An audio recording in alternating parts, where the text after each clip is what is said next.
Hello and welcome back to another episode of Critical Reactions with your host Bryan. We're going to keep moving on with this week's theme of worldish music, finding songs that pair a Western sound with a traditionally non-Western sound. Today we're going to be looking at the band Ohm. The track we're going to be checking out is Gethsemane. This is a 10.5 minute track, a little bit of an epic going on here, so get comfortable and let's dive in.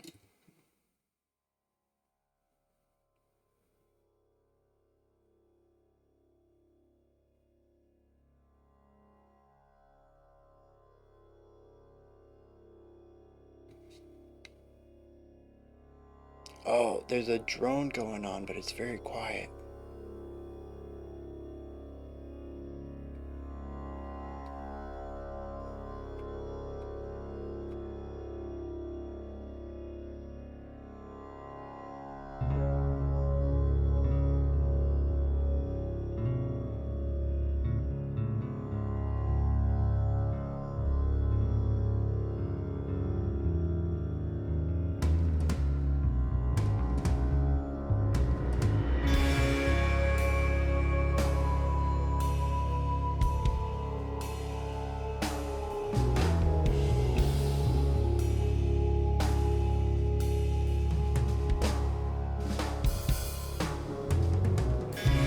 Yeah, really interesting rhythmic diversity there.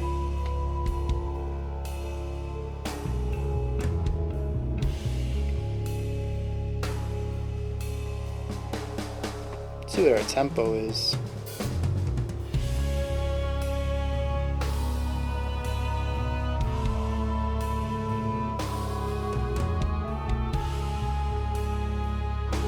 We're getting about 59 beats per minute, not a fast track at all.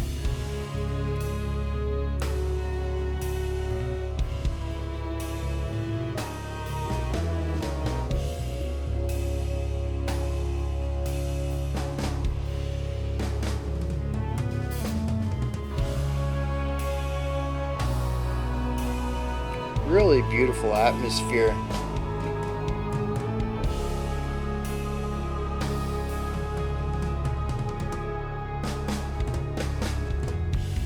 Yeah, we got that cyclical rising and falling pattern. Yeah, it's over on the right, isn't it?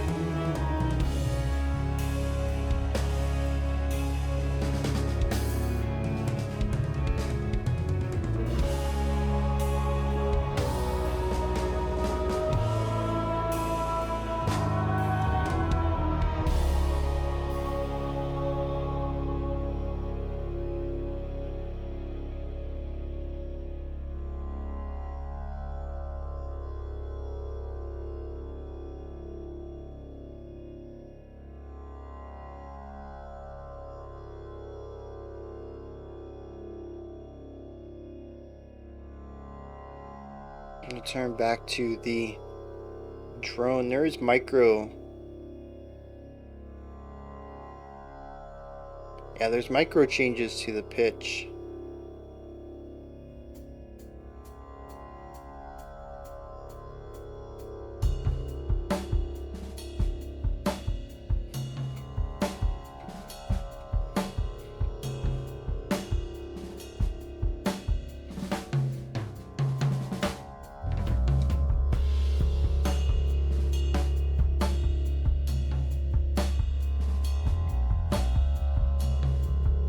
Yeah, drum and drone.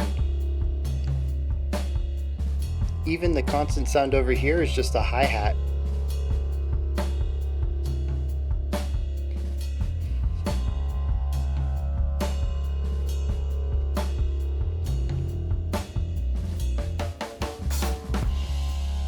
Sings the emphatic, a penitent right to sin.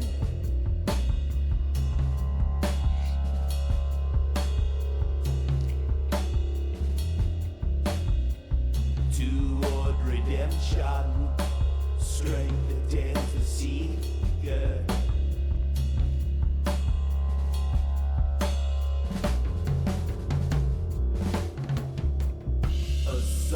When did that bass pop in?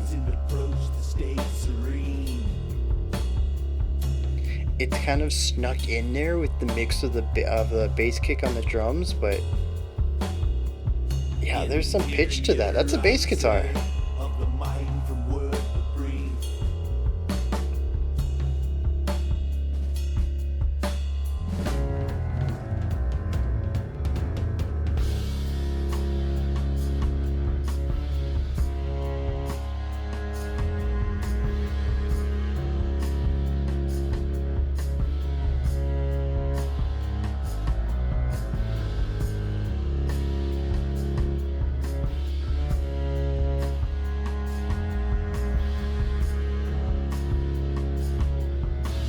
What is that?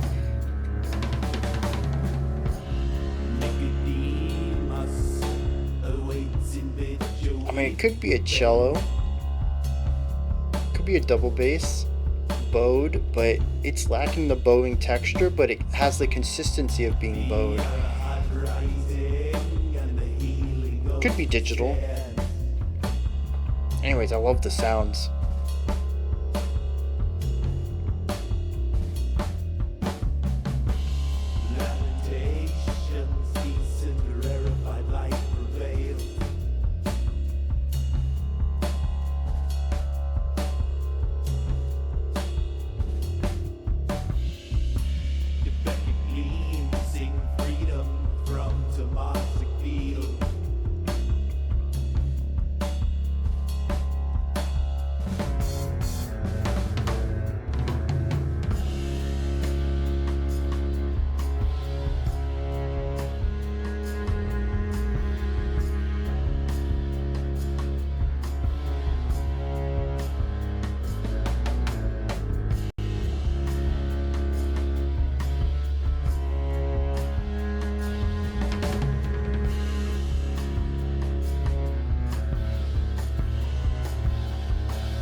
I'll be honest, I've had my fill of this. I think this song works a lot better in a casual situation of just being able to zone out. Really good meditative music, but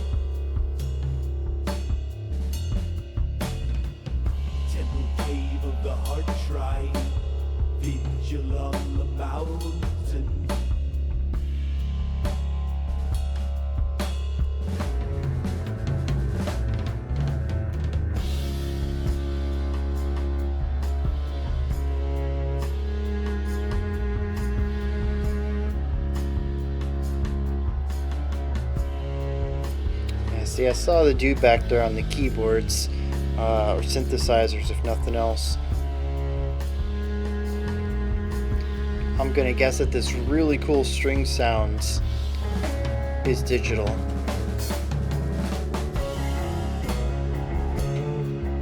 Yeah, okay.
Yeah, just really holding down this groove,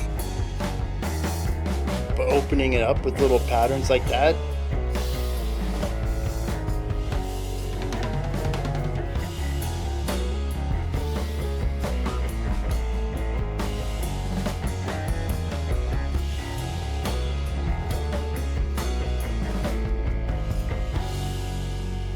Yeah, so what the drummer's doing there is it'll do 3 bars of the pattern and then a little lick in bar 4 and then 2 more bars of the pattern, sort of like restarting the pattern all over again. But instead of waiting until the 4th bar, they'll start their fill in bar 3, which gives them the extra space for the extension on the idea, and it creates this ebb and flow where the core pattern is longer or shorter at different parts throughout the larger idea, the larger 8 bar phrase. Works really well. Yeah, that's it.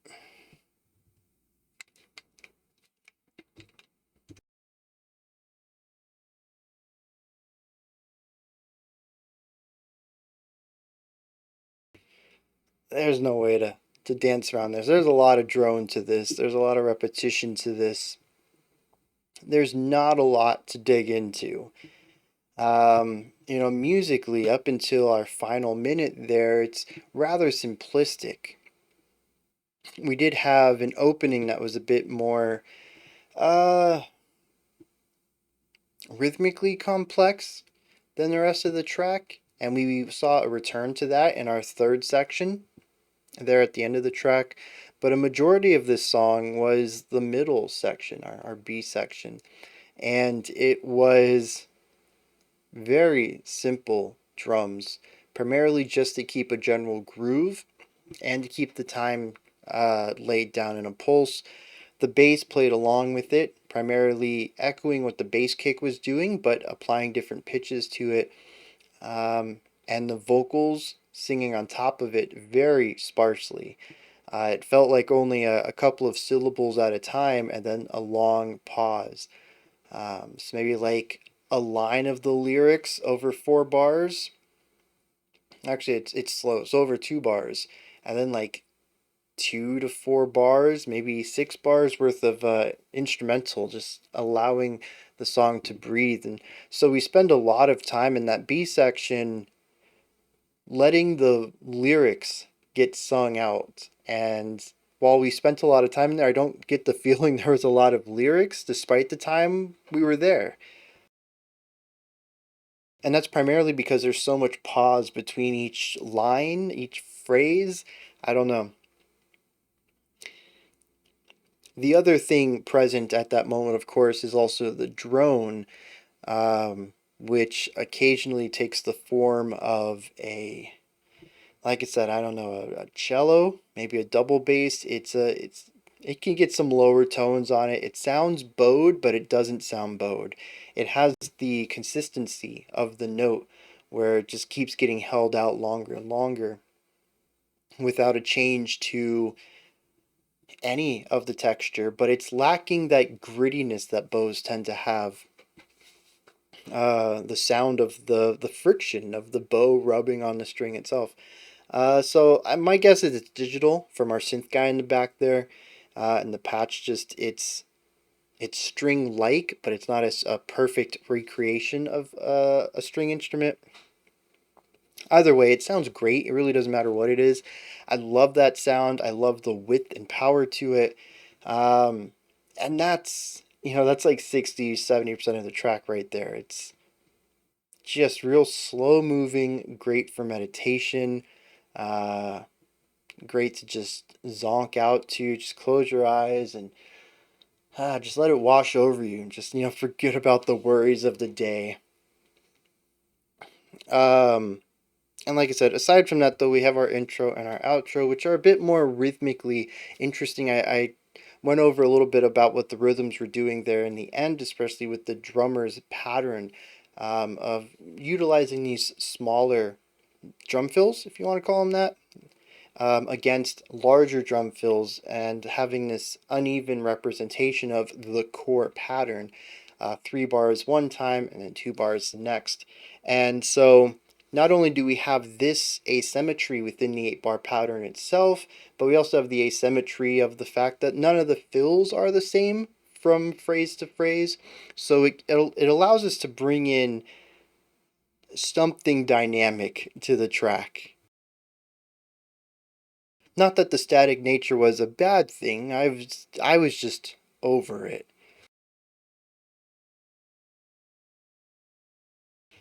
Not to say, again, it's a bad thing. Just like I mentioned, this kind of song that is primarily driven by atmosphere and repetition, it's pretty much alongside a drone track. It only has a little bit more going on for it than most drone music does.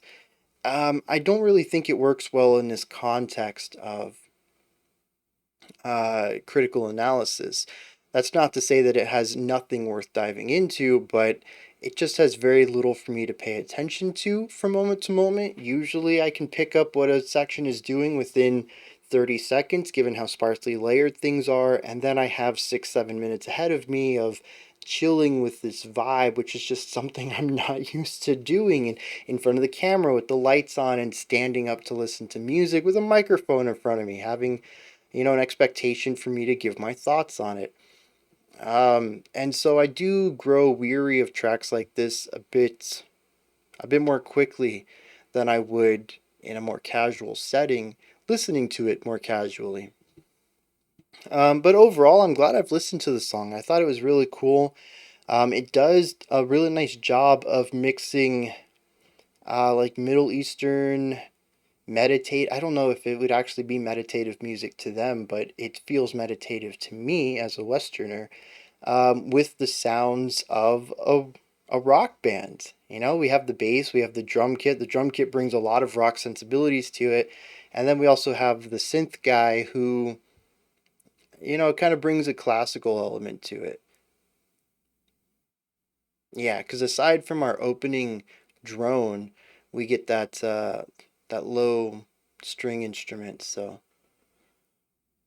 yeah, beautiful melody though, especially closer to the end of the B section on that string instrument. And I love how everything sort of amplified and grew in our C section. I thought things were really cool in there. And I really dug the growth and expansion of it. It was a really good payoff to the slow burn. And this was a slow burn, what I say, 59 beats per minute, and not a typical prog rock slow burn of adding layers all the time. Just really being in this moment and allowing it to encapsulate the listener for a lengthy time. I think that's pretty much all I have to say on this one. So let's hit some lyrics. So the song is lyrically about breaking free of the physical restraints and finding liberation and spiritual freedom through the penitent rite. I think it's really interesting. We'll get into the penitent rite in a second because there's a lot of cultural terms and religious terms brought into this. I think is really interesting. But the cool thing is that the song is about meditating to achieve a heightened spiritual sense. The music matches that meditative idea, but I think it's very cool that it isn't just about the singer saying, "Hey, listen to this cool journey I've been on. Listen to how I'm so enlightened." No, he says, "How about you join me in this?" The opening stanza says, "Sing the Advatic." The Advatic is, oh, it's just a type of singing that is part of the penitent rite. It says, "Penitent rite to send toward redemption, strength attends the seeker." Says, I've got this music. You hear this music? It's very meditative. I'm going to do some meditating. I'd like you to join me, right? Join me in this penitent rite with this Advatic singing. I think that's very cool. I like the idea that this isn't a concept of look what I've done or look what you could do. It's come do this with me. It feels more instructional than anything else, and we don't see that too often in stuff like this. Now, what's really interesting is from this point on, there's not too many lines left. There's a whole 3 stanzas through here. Like I said, I wasn't expecting a lot of lyrics, but this is less than I thought I'd run into. From this point on, we reach several states of physical release, and through these, they're visualized by these different beings coming down or being talked about or presenting themselves or doing things, but they're all from different cultures and religions, which I think is really interesting. It says, Nocodemus awaits in vigil weeping, the Arahat rising, and the healing ghost descends, lamentations cease, enter rarefied light prevails. Devukut gleams sing freedom from Tamasic fields, and Ezekiel saw the wheel, prana exits toward the azure locus, on bridleless path he walks, contemplation ascends. And just a quick rundown here, Nocodemus is a biblical figure who sought out Jesus for spiritual guidance. The Arahat is a term from Buddhism that refers to a highly enlightened being. The healing ghost that descends is most likely a symbol of a spiritual renewal and transformation. And the Devakut, which is a Hebrew term for a mystical union between the soul and the divine. There's terms pulled from all these different cultures. I think it's very cool to bring them all together, almost as if to say that they're all the same. It doesn't matter how you reach spiritual enlightenment, as long as you get there your way, that's perfectly fine. The whole point isn't to be better, it isn't to find the right way, it's to find your way. And I really love how all these ideas get wrapped up in such a string like this that doesn't give any one of them any more importance in the lyrics than another. It's very cool. I just like the whole thing. It's very grounded, very down to earth. There's no holier than thou delivery here. There's no, I figured it out. There's no any of that. It just feels like, hey, come chill with me. Let's see if we can figure out the best way for you to find some enlightenment. And it's just so chill. I love it. It's grounded. It feels real. And I really dig that that's the way that they decided to present the lyrics for this song that is itself, once again, just very heavily rooted in meditative sounds. So, those are my thoughts on Om's Gethsemane. Let me know what you thought. Put your thoughts, opinions, perspectives, all of that down in the comment section. Above that, in the description box, there's a link in there for a link tree. You click it, it takes you to this menu. You can find my music, ways to support the channel, a link to the Discord server, and so much more. Above that, if you could, like, subscribe, ring the bell. I greatly appreciate all three of those. I don't know why, but I've kind of taken to leaning down like this today. I think it's pretty cool. I don't know why I think it's cool. But it just feels nice. Anyways, all right. We still have a special selection. I don't know how loud that snap was. I apologize if I clipped. We have a special selection today. Until next time, remember to be critical, not cynical with the music you listen to. Also, I'll be back tomorrow, 5 p.m. Eastern Standard Time, 9 p.m. UTC. Feeling very erratic today. I don't know. That song got me riled up. Sitting still's weird. Until next time, I already said that bit. Remember to be critical, and have a fantastic morning, afternoon, or evening whenever you choose to watch my videos.